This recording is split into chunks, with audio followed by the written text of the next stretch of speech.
কম পড়লে এস হয় না, তো ভালো হয় না। দুইটাতে এস, একটু দুইটাতে অনেক পড়া লাগে, রেগুলারিটি থাকা লাগবে, সব সময় মোটামুটি পড়াশোনার মধ্যে থাকতে হবে। আচ্ছা, starting with quantum physics. Huygens principle কি জিনিস? ইটস অলমোস্ট, মানে কি বলবো, এটা থেকে কোনো কোয়েশ্চেনই কখনো আসে না এখন পর্যন্ত, এক দুইবার একটু একটু কোয়েশ্চেন আসছে। আমরা জাস্ট ছোট দুই একটা জিনিস পড়ে নিই, শুড বি ইট। হিউগেন্স প্রিন্সিপাল সে যদি ওয়াটার ওয়েভস এইভাবে ট্রাভেল করে, ইন দ্যাট কেস এখানে যদি একটা ব্যারিয়ার থাকে, এই ব্যারিয়ারের মাঝখান থেকে ওয়েভ কি হবে, এরকম সার্কুলার হয়ে ডিফ্র্যাক্ট করে বের হবে।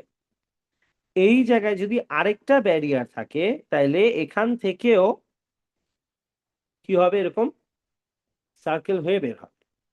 এই সার্কেল গুলো সবগুলোকে যদি আমরা ট্যানজেনশিয়ালি আবার অ্যাড করি, তাহলে আমরা ওয়েভস এর আবার একটা ফ্রন্ট পাবো, ওয়েভ ফ্রন্ট পাবো। তার মানে that would have been the position of the wave যদি ও স্ট্রেট যাইতো। তার মানে wave A B C D যদি আমরা এই পাশে ব্যারিয়ারকে ক্রস না করতো, তাহলে ওয়েভ এর পজিশন হইতো এইটা, ওয়েভ বির পজিশন হইতো এইটা, আর ওয়েভ সির পজিশন, তার মানে কি ট্যানজেনশিয়ালি মিলাইলে আমরা ওদের স্ট্রেট লাইন গুলো আবার পাই। That is what Huygens principle says, or Huygens principle says. It says that প্রত্যেকটা সার্কেলের মধ্যে থেকে, এটা যদি প্রত্যেকটা গ্যাপের মধ্যে থেকে ওয়েভ যখন বের হয়, ডিফ্র্যাক্ট করে, ডিফ্র্যাক্ট করার পর সার্কেল ফর্ম করে, সার্কেল ফর্ম করে প্রত্যেকটা সার্কেলের সামনে পার্টগুলো ট্যানজেনশিয়ালি জয়েন করলে আমরা একটা ওয়েভের ফ্রন্ট পাবো। That's it. হিউগেন্স প্রিন্সিপালের ডিটেলস আমাদের এখান থেকে আর পড়ার দরকার নাই, ঠিক আছে? এই যে এখানেও তাই সিমিলার ডায়াগ্রামই আঁকা আছে, একই জিনিস। হিউগেন্স view would allow light to propagate into a geometric shadow tangentially join করার পরে যে ওয়েভ ফ্রন্টস গুলো পাইছি। particle view of light would constrain the light into the straight through the opening। আচ্ছা, এগুলো যদি ওপেনিং এর ভিতর থেকে বের হয় সার্কেল ফর্ম করলে, ওরা থ্রু দ্য ওপেনিং হয়ে ওদের পজিশনটা কেমন হইতে, যে ট্যানজেনশিয়ালি জয়েন করে আবার ড্র করছে। দ্যাটস জাস্ট ইট, দরকার নেই এটা আমাদের আর, ঠিক আছে? শুধু এতটুকুই থাকুক। আমাদের মেইন টপিকে আমরা মুভ করি, যেখান থেকে আসলে কোয়ান্টাম ফিজিক্স শুরু হবে, ঠিক আছে? কোয়ান্টাম শুরুর আগে let's just know why, let's just give it a recall, why we call something a wave in the first place. Yes sir, why we call something a wave in the first place? কোনো কিছুর wave হওয়ার জন্য, কোনো কিছু wave হওয়ার জন্য কিছু conditions fulfil করা লাগে। তুমি আসলে যে কাউকে ওয়েভ বলতে পারবা না, আবার ওয়েভ না এটাও তুমি প্রুভ করতে পারবা না। কেউ ওয়েভ হবে নাকি না, তাকে ওয়েভের মতো দেখলেই যে তুমি ওয়েভ বলবা, আর ওয়েভের মতো দেখতে না হলে ওয়েভ বলা যাবে না, এটা আপনাদের ইচ্ছা মতো না। এটা কি তার কিছু সার্টেন কন্ডিশন ফুলফিল করে, সে যদি সব কন্ডিশন ফুলফিল করে, তাহলে আপনি তাহলে ওয়েভ বলতে পারবেন। এই কন্ডিশন যদি মানুষ ফুলফিল করে, তাহলে মানুষকে ওয়েভ বলা যায়। তার মানে যারা সার্টেন ক্রাইটেরিয়া, যেগুলা যারা যারা ফুলফিল করতে পারে তারা ওয়েভ, আর যারা fulfill করতে পারবে তারা ওয়েভ না। That's it. I'm going to this is that what are the criteria, or what are the properties that something will need in order to be referred as a wave? Yes, আমরা নোটে পড়ে যাই আপাতত, let's just keep talking about it, that wave আমরা কাকে বলি? Something that will reflect. তুমি বলতে পারো তার মানে কি রিফ্লেক্ট করা মানেই wave? No, রিফ্লেক্ট করা মানেই wave না, but maybe there's a chance that it is a wave. আরো কিছু কন্ডিশন আছে। কোনো কিছু যদি রিফ্লেক্ট করে, অথবা ও লেভেলে পড়ছিলাম আমরা রিফ্র্যাক্ট করে, যেমন ডেন্সার মিডিয়ামে গেলে objects or things or light rays or waves will bend towards the normal. Lighter মিডিয়ামে গেলে they gonna bend away from the normal. এরপরে কি আছে? ও water waves, if they move into shallow water the wavelength will decrease। ঠিক আছে, এগুলোকে বলি আমরা রিফ্র্যাকশন। কোনো কিছু যদি রিফ্লেক্ট করে, রিফ্র্যাক্ট করে, অথবা ডিফ্র্যাক্ট করে, ডিফ্র্যাক্ট করা মানে বুঝি আমরা, রাইট? ডিফ্র্যাকশন করছি না আমরা, রাইট? ডিফ্র্যাকশন মানে কি? একটা ছোট গ্যাপের ভিতর দিয়ে পাস করলে ওখানে বের হবে। আচ্ছা, এগুলো আমরা করছি না, দ্যাট ওয়েভলেন্থ যত শর্টার বা ডিফ্র্যাকশন তত বেশি হয়, রাইট? গ্যাপ যত স্মলার হয়, ডিফ্র্যাকশন তত বেশি হয়। ওয়েভলেন্থটা has to be compared to the gap in order to have the maximum diffraction possible। এইসব জিনিসপত্র আমরা হাবিজাবি করছি। আচ্ছা, এখন তার মানে হইতেছে, যদি কেউ রিফ্লেক্ট করে, রিফ্র্যাক্ট করে, ডিফ্র্যাক্ট করে, এসব সব প্রপার্টিজ ফুলফিল করে, in that case pretty much আমরা বলতে পারি that maybe it is a wave. আরো কিছু ব্যাপার আছে। waves are the ones যারা একটার সাথে একটা বাড়ি খাইলে they can overlap on each other. They will overlap on each other to go through interference. Do you know what interference is? Right, superposition is very nice. Right. Superposition and interference to the point. In that case, you can call them waves. তার মানে আমি যদি আমার নিজের wave হিসাবে prove করতে চাই তাহলে আমার কি করতে হবে? আমার রিফ্লেক্ট করতে পারতে হবে, রিফ্র্যাক্ট করতে পারতে হবে, ডিফ্র্যাক্ট করতে পারতে হবে। সাদিয়া আপনি বুঝেন ডিফ্র্যাকশন কি? আচ্ছা, ডিফ্র্যাক্ট করতে পারতে হবে এন্ড ওয়েভস আরো আসলে যদি ইন্টারফিয়ার করার কেপাবিলিটি থাকে এন্ড ইন্টারফিয়ার করার পরে যদি আমি কনস্ট্রাকটিভলি অর ডিস্ট্রাকটিভলি ইন্টারফিয়ার করতে পারি in order to form antinodes and nodes, এসব সবকিছু যদি আমি পারি তার মানে আমি হচ্ছি ওয়েভ। আর যে এটা পারে না সে ওয়েভ না। সিম্পল হিসাব। তার মানে those are particles. Those are particles. Now, we are going to divide everything into two criteria. That is, আমরা দুনিয়ার সবকিছুকে আপাতত দুই ভাবে ক্যাটেগরাইজ করব and এরা সবাই হইতেছে either wave or they are particles. Waves কারা? যারা রিফ্লেক্ট করে, রিফ্র্যাক্ট করে, ডিফ্র্যাক্ট করে, সুপারপজিশন করে, ইন্টারফিয়ারেন্স করে, নোডস ফর্ম করে, অ্যান্টি নোডস ফর্ম করে, তার মানে তুমি ওয়েভ। আর যদি তুমি এসব করতে না পারো তার মানে তুমি হচ্ছে পার্টিকেল। তাহলে পার্টিকেলস কি করতে পারে? And comes the question that the particles পারে নাকি? সবই তো ওয়েভ পারে, আর না পারলে পার্টিকেল হয়। তার মানে কি না পারলেই পার্টিকেল? তা না, পার্টিকেলেরও কিছু প্রপার্টিজ আছে। পার্টিকেলস আয়োনাইজ করতে পারে, ও ইলেকট্রনকে নক অফ করে আরেক জায়গায় পাঠিয়ে দিতে পারে, ওর একটা ম্যাস আছে, ও বাড়ি দিতে পারে, ও আয়ন ফর্ম করতে পারে, আয়ন ফর্ম করে ও চার্জ ফর্ম করতে পারে, ও চার্জ পার্টিকেল হিসাবে ট্রাভেল করতে পারে। এইসব জিনিসপত্র যারা করতে পারে তাদেরকে আমরা পার্টিকেলস বলি। বুঝতেছি? তার মানে থিংস। আচ্ছা, এবার মুভ করি আমরা তাহলে লাইট যে wave, obviously light is a wave. কেন লাইট ওয়েভ? বিকজ লাইট সবার প্রথম হইতেছে সারা জীবন ভর্তি আমরা যা পড়ে আসলাম পুরা এজ ভর্তি যে লাইট একটার উপর একটা ওভারল্যাপ করে, ওভারল্যাপ করে ওরা ইন্টারফিয়ারেন্স করতে পারে। ইন্টারফিয়ারেন্স করা মানে nodes and antinodes form করা। ঠিক আছে, nodes and antinodes form করা মানে হইতেছে সুপারপজিশন হওয়া। তার মানে হইতেছে লাইট দ্য ইন্টারফিয়ারেন্স প্যাটার্ন। আচ্ছা, if you recall the Young's double slit experiment, right? N lambda equal to d sine theta was the formula, তাই না? N lambda equal to d sine থেটার মধ্যে যে ডি হচ্ছে স্লিট ডিফারেন্স, এন হইতেছে কত number সুপারপজিশনে গেছি constructive interference. N lambda equal to d sine theta থেকে আমরা ওয়েভলেন্থ বের করতে পারি because the Young's double slit experiment is based on the idea of light passing through two of the slits and going through diffraction. These two light waves getting out of the two of the openings will interfere on each other, creating nodes, antinodes, constructive, destructive interferences, and whatnot. And diffraction is only possible in case of the time when light is behaving like a wave or light is a wave. তার মানে যেহেতু diffraction হয়, interference হয়, ঠিক আছে, double slit interference হয়, nodes antinodes হয়, reflection, diffraction, এসব হাবিজাবি হয়। If you recall, by the way, double slit experiment কিন্তু was completely based on the idea of diffraction. Light আসে, দুইটা স্লিটের মধ্যে থেকে বের হয়, বের হওয়ার পর ডিফ্র্যাক্ট করে, ডিফ্র্যাক্ট করে একটার উপর একটা ওভারল্যাপ করে। So it was completely based on diffraction. তার মানে যদি কোনো কিছু ডাবল স্লিট এক্সপেরিমেন্ট যে গোথ্রু করায় থাকি আমরা, তার মানে it goes through diffraction. Diffraction is only possible in case when it is moving like a wave or it is behaving like a wave. The phenomena of diffraction means it is a wave. Diffraction hoiso manei tumi wave. This is the reason why they go through superposition and light would interfere, superpose in order to form nodes, antinodes, but particles cannot superpose in this way. এখন point হইতেছে particles superpose করতে পারে না is one way of looking at it. And the other way of looking at it is যে এটা diffraction করে না। আচ্ছা, আবার বলি,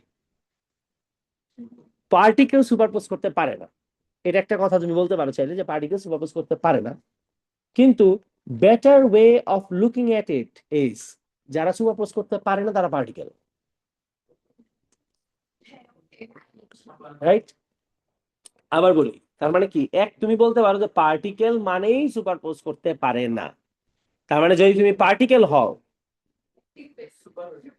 কাইন্ড অফ অ্যাক্টিভ প্যাসিভ, কিন্তু প্যাসিভ আমি কেন বললাম, প্যাসিভ দিয়ে চিন্তা করলে বুঝতে সুবিধা হয়, এর জন্য বলতেছি পার্টিকেল সুপারপোজ করতে পারে না একটা জিনিস, আরেকটা হইতেছে কি, যারা সুপারপোজ করতে পারে না তারা পার্টিকেল। ঠিক আছে, তার মানে কি, হ্যাঁ, তার মানে লজিক্যাল এক্সপ্লেনেশন কি, কেউ যদি সুপারপোজ করতে পারে আর ডিফ্র্যাকশন করতে পারে তার মানে সে wave, because things are going to get a little messy. ঠিক আছে, সো এর জন্য বলতেছি যে প্যাসিভ ওয়েতে চিন্তা করলে ইজিয়ার হয়, তুমি এটা পারো না তার মানে তুমি ওয়েভ না, কারণ দেখতে কেউই ওয়েভের মতো না, দেখতে কেউ পার্টিকেলের মতো না। সো তাকে তোমার প্রপার্টি দিয়ে, বিহেভিয়ার দিয়ে চিন্তা করতে হবে, বুঝছো? তুমি যদি আসলে চিন্তা করো পার্টিকেল সুপারপোজ করতে পারে না, তাই তোমার কাছে অনেক আজব লাগবে যে এটা কেমনে পার্টিকেল না হয় বা এটা কেমনে পার্টিকেল হয়। সো বেটার ইজ তুমি যদি এভাবে চিন্তা করো যে যে পারে না সে পার্টিকেল না, আর যে রিফ্র্যাক্ট করতে পারে, সরি, যে রিফ্র্যাক্ট করতে পারবে সে ওয়েভ, আর না পারলে পার্টিকেল। আচ্ছা, কেন এসব বলতেছি, because light at the end of the day has proved itself very well to be a wave, because light reflects, refracts, diffracts, superposes, creating nodes and antinodes, and nodes antinodes আর দেখলাম, এসব সবকিছু মিলায় light কি হয়ে গেছে, wave হয়ে গেছে। আর যদি কারোর নিজেকে পার্টিকেল প্রুফ করা লাগে তাইলে তো আবার হইতেছে ওর একটা ম্যাথ, এভিডেন্ট একটা ম্যাথ থাকা লাগবে, কাইন্ড অফ, যদিও এটা খুব একটা বেশি ভ্যালিড পয়েন্ট না, বাট এইটা ইজ এক্সট্রিমলি ভ্যালিড পয়েন্ট। ও আয়নাইজেশন যদি কেউ করতে পারে তার মানে সে পার্টিকেল। ঠিক আছে, তারা পার্টিকেল, রাইট? হ্যাঁ, আসতেছি আসতেছি আসতেছি, এখন চিন্তা করলে প্রবলেম হবে, একটু পরে আসতেছি।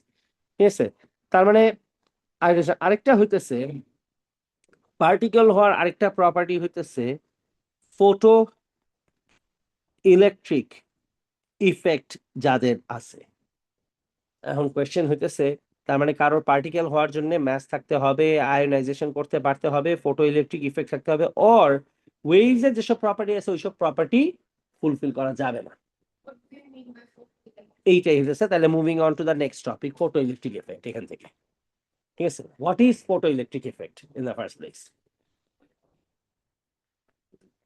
This is a metal, let's just say the metal is zinc.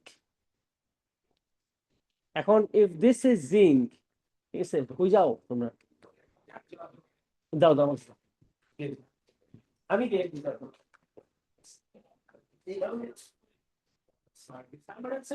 Surface area হচ্ছে জিঙ্ক দিয়ে বানানো। নাও understand, if something is zinc, in that case if it is a metal, আমি বলে নিতেছি for the time being at least, that it is completely, একেবারে absolutely raw pure zinc, এর মধ্যে আর অন্য কোনো কিছু নাই। সো ওর কোনো কম্পোজিশন বলতে কোনো কিছু নাই, ও 100% জিঙ্ক। তার মানে হইতেছে এই জিঙ্কের যে সারফেসটা আছে এইটার ভিতরে গেলেও আমি জিঙ্ক পাবো, মাঝখানেও জিঙ্ক পাবো, একদম আউটার সারফেসে, একদম বাইরে যে একটা সিঙ্গেল অ্যাটম তুমি যদি পায় থাকো তাহলে ওইটাও হচ্ছে অ্যাটম, জিঙ্কেরই অ্যাটম। এখন ব্যাপারটা হইতেছে এরকম যে ফটো ইলেকট্রিক ইফেক্ট কি জিনিস, এই যে জিঙ্ক আছে এখানে, এত জিঙ্কের মধ্যে থেকে আমরা একটা জিঙ্কের অ্যাটমকে নিয়ে চিন্তা করি, মাঝখানে জিঙ্কের কি আছে, নিউক্লিয়াস আছে, এরপর বাইরে আছে হইতেছে শেল, শেলের মধ্যে আছে হইতেছে ইলেকট্রনস, এন্ড ঠিক আছে, ধরলাম এখানে আমরা, ধরো, হ্যাঁ, এখন ধরলাম বাইরে শেলস আছে, ঠিক আছে। এখন ইলেকট্রনস অনেক সময় কি হয়, when light wave comes over here and falls on the zinc atom, sometimes এমন হয় this light, since it is a wave, আর ইলেকট্রোম্যাগনেটিক ওয়েভ যেহেতু, তার মানে ও লেভেলস আমরা কি পড়ছিলাম, that every wave transfers energy given the proper condition. Sometimes কি হইতে পারে, এই লাইট এখান থেকে আসবে এন্ড ও আইসে গিয়ে কি করবে, ও কার কাছে যাবে, না, ও যাবে হইতেছে ইলেকট্রনের কাছে। এখান থেকে অনেক সময় এমন হয় দ্যাট ইলেকট্রন অনেক বেশি এনার্জি নিতে নিতে নিতে নিতে ইলেকট্রনের ভাইব্রেশন বাড়তে থাকে, বাড়তে বাড়তে বাড়তে বাড়তে sometimes there is a chance that এই ইলেকট্রনটা এত পরিমাণ এনার্জি ওর মধ্যে থাকে, কাইনেটিক এনার্জি এত বেশি হয়ে যায় দ্যাট ইলেকট্রনটা এই শেলের মধ্যে থাকতেই পারে না। ও তখন কি করবে, জাম্প করে উপরের শেলে উঠে যাবে। ইলেকট্রন এখান থেকে জাম্প করে সেকেন্ড শেলে চলে যাবে। যদি ইলেকট্রনকে আরো বেশি এনার্জি দেওয়া হয় তাহলে ইলেকট্রন জাম্প করে কি হবে, থার্ড শেলে চলে যাবে। এন্ড এই প্রপার্টি ইলেকট্রনস এর এই বিহেভিয়ার কিন্তু নতুন কিছু না। ইলেকট্রন কিন্তু আগেও এরকম একটা কাহিনী করছিল, কখন, when electrons jumped from the valence band to the conduction band because of increasing the temperature in the last chapter. আমি কিন্তু ওখানে একটা পড়ছিলাম যে কিছু কিছু মেটাল আছে যাদেরকে অতিরিক্ত টেম্পারেচার বাড়াই দিলে ওদের ইলেকট্রন নিচের শেল থেকে উপরের শেলে গিয়ে ফ্রি ইলেকট্রনস হয়ে যায়। তার মানে ইলেকট্রনস এর এটা একদম পুরানো অভ্যাস। ওই কি করে, অতিরিক্ত এনার্জি পাইলে ও যখন দেখে যে এখানে থাকা ভেজাল হইতেছে, ও কিছুক্ষণের জন্য উপরের শেলে চলে যায়। অনেক সময় উপরের শেলে চলে গিয়ে ও আটকে যেতে পারে, ঠিক আছে। আবার হয়তো আগে শেলে ব্যাক করবে কিন্তু ওখানে গিয়ে বসে থাকতে পারে। সামটাইমস কিছু অ্যাটমস এর ক্ষেত্রে যেটা হয়, উপরের শেলে গিয়ে ইলেকট্রন ফ্রি হয়ে যায়। ফ্রি হয়ে গেলে আবার আরেক কাহিনী ঘটে, তখন ও কি হয়, it becomes a ionic charge carrier. তখন ও চার্জ ক্যারি করা শুরু করে। তার মানে basically it becomes a free electron which increases the number of electrons present per meter cube. কি, do I make sense? It's all bullshit. সবাই এর ভাগের তাকাইছেন, কি হয়েছে? আচ্ছা, হ্যাঁ, electrons কি করে, they can gain the energy in some way or the other. এখন তুমি ভাই ওরে চাইলে হিটও দিতে পারো, আবার তুমি চাইলে ওকে লাইটও দিতে পারো।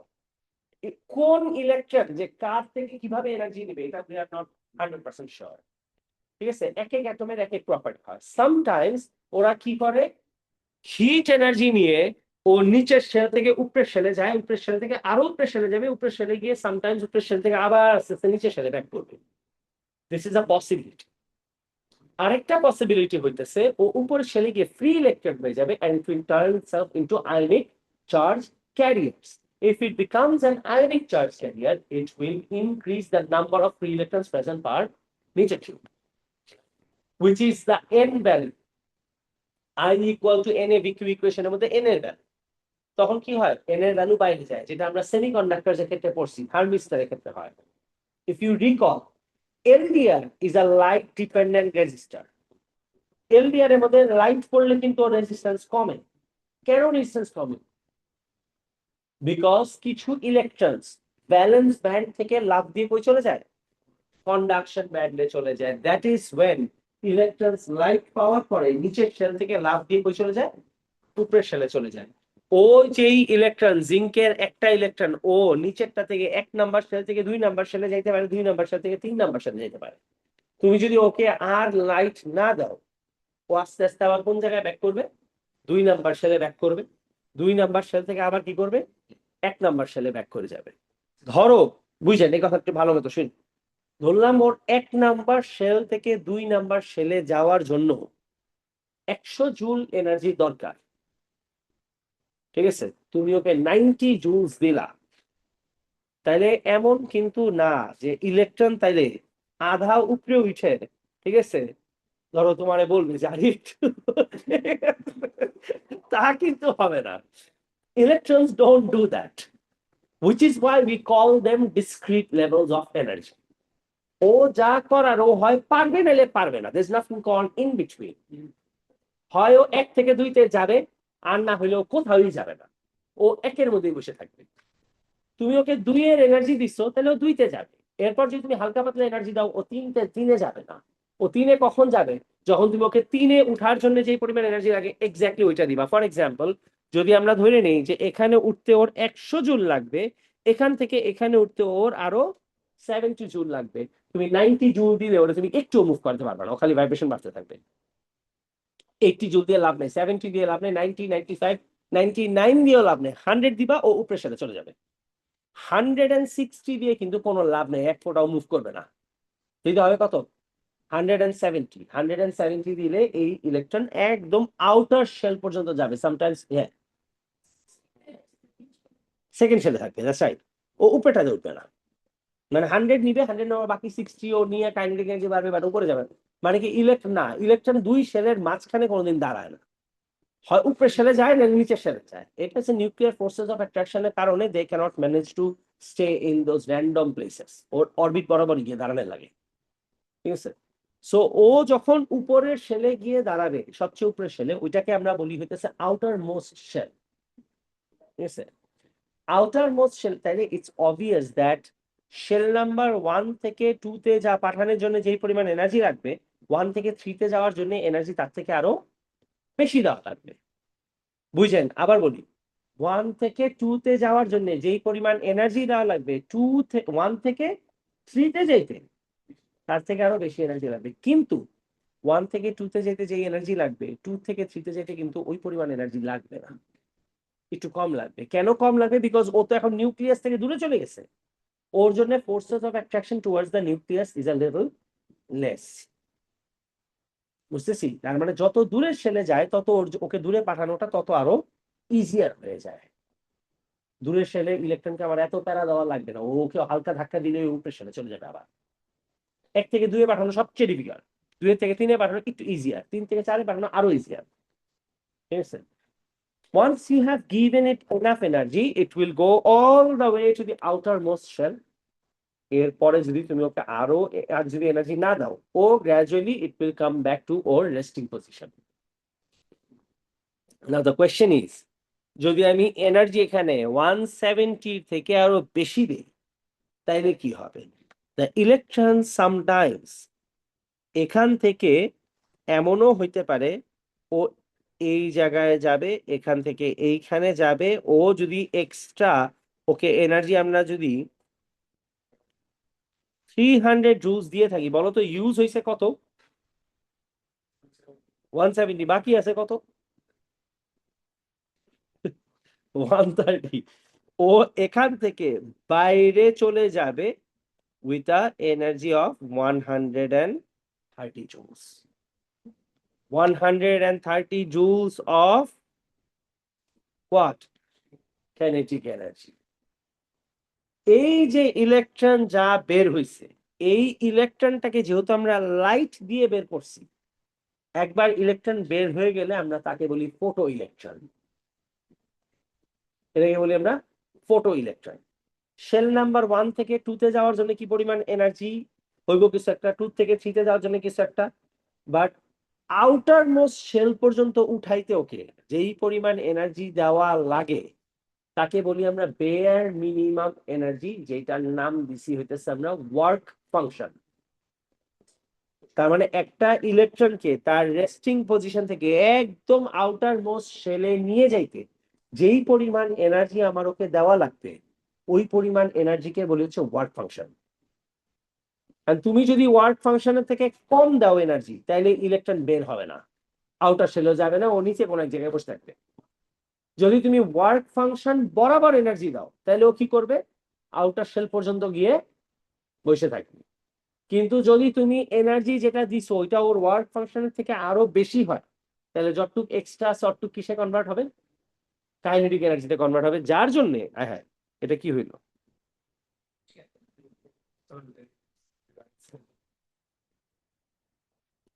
কই হয়ে গেছে, নাই হয়ে গেছে।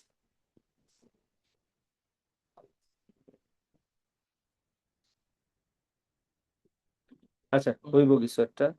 যাই হোক সমস্যা নেই, আবার ড্র করি। তার মানে হইতেছে, দেখি আরেক ক্লাসে চলে এসেছি আমরা। ও হ্যাঁ, এই যে যে পাইছি। তার মানে হইতেছে এই যে ইলেকট্রনস উপরের দিকে উঠতেছে, যেই লাইটটা আমরা দিছি এই লাইটটাকে আমরা বলি হইতেছে ফোটন। কেন ফোটন বলি ওটা আমরা পরে আসি। হ্যাঁ, ফোটন বলি। ফোটন এখান থেকে আসছে আর কি। হ্যাঁ, যেই ইলেকট্রনটাকে উপরে শেলে উঠাইছি, উঠানোর জন্য যেই পরিমাণ এনার্জি দেওয়া লাগছে, that is called the work function. Work ফাংশনের পরে যা এক্সট্রা এনার্জি আছে, that got converted into kinetic energy. তার মানে আমরা টোটাল যা এনার্জি দেওয়া হয়েছিল তার অনেকখানি প্রথমে ইউজ হয়ে গেছে as work function, and rest of it is kinetic. So we can always write down the equation: energy given is equal to work function plus kinetic energy. By the way, energy is symbolized as E, work function is symbolized as phi. Phi, ঠিক আছে, phi. আচ্ছা,